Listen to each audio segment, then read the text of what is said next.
Bismillahirrahmanirrahim. Hello again and again. Hello les fanophiles. Donc, on va continuer notre série de cours concernant macrobiologie. Comme l'habitude, on commence par un proverbe qui dit Bury them with success, kill them with smile.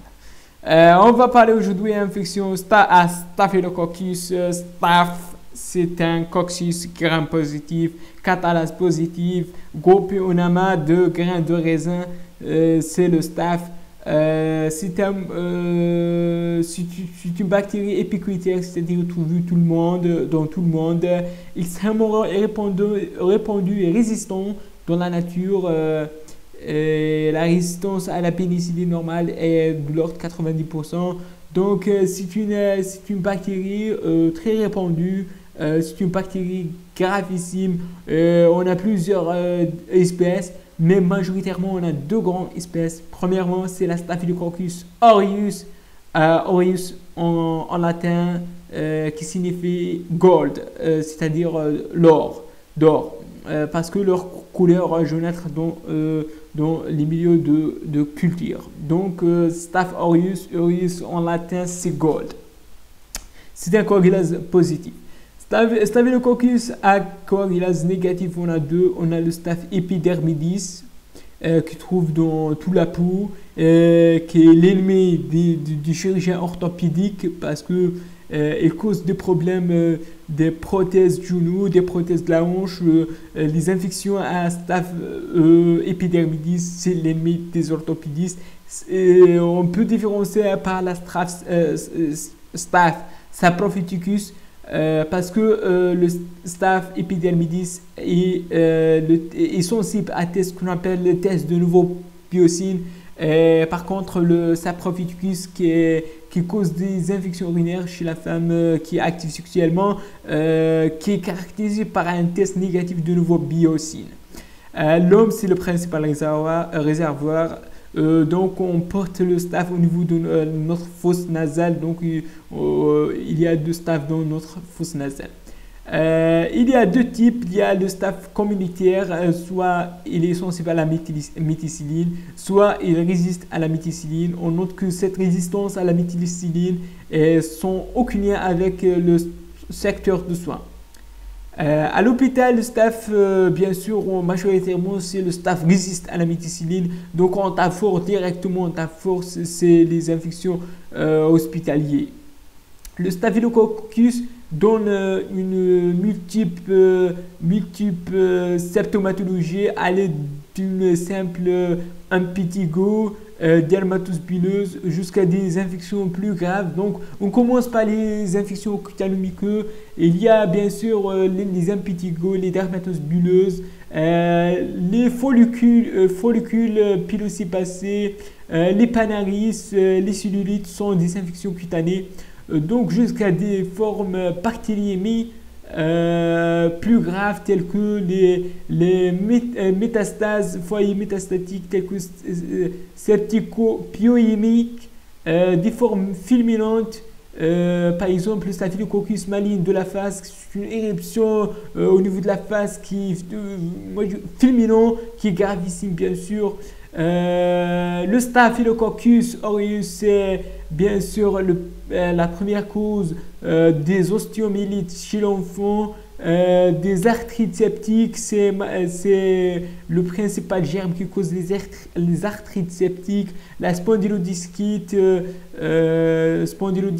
c'est-à-dire inflammation de disques vertébraux après la tuberculose. En Algérie, on a la brucellose qui cause des spondylodiscites. Et on a le staph, bien sûr, qui a leur place. Les infections sur des matériels qu'on a parlé, c'est le staph epidermidis, l'ennemi des orthopédies. Les infections pulmonaires, généralement, on parle de staph, on parle des pneumonies à staph après une infection virale. Lorsqu'on a une infection virale compliquée par l'infection bactérienne, on suspecte le staph.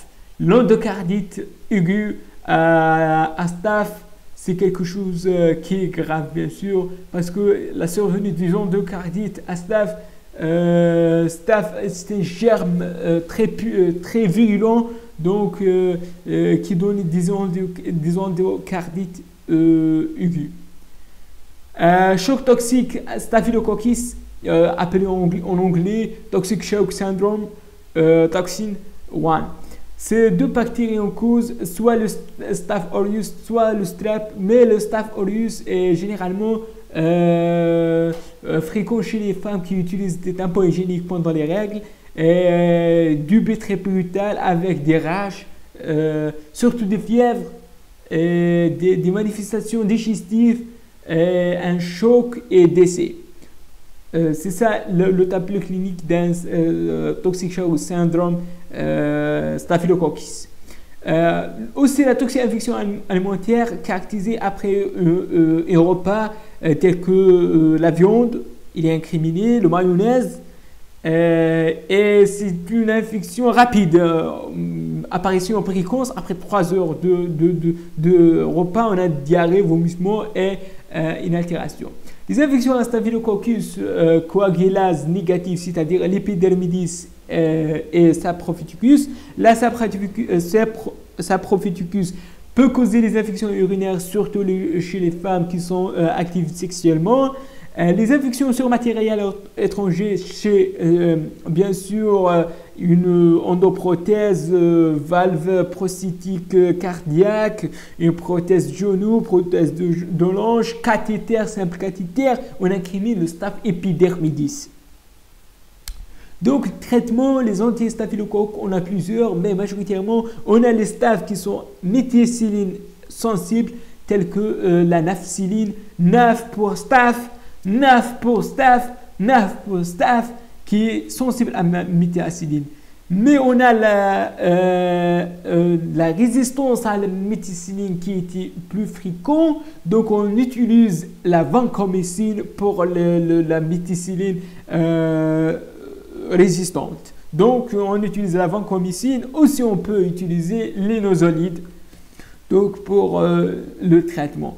Donc les indications, la posologie, je n'ai pas cité ici pour ne pas charger le diapositive, mais chaque infection a un tableau et période de traitement, donc et posologie. Association, on peut associer à des aminosides pour la synergie, bien sûr, augmenter l'effet. On peut utiliser la rifampicine pour les localisations osseuses et aussi peut-être ménagée. Donc, chaque indication, elle a je n'ai pas cité ici parce que le temps, bien sûr, est pour ne pas chercher. Donc, n'hésitez pas de cliquer sur j'aime, abonner sur ma chaîne et d'aimer, partager et à la prochaine.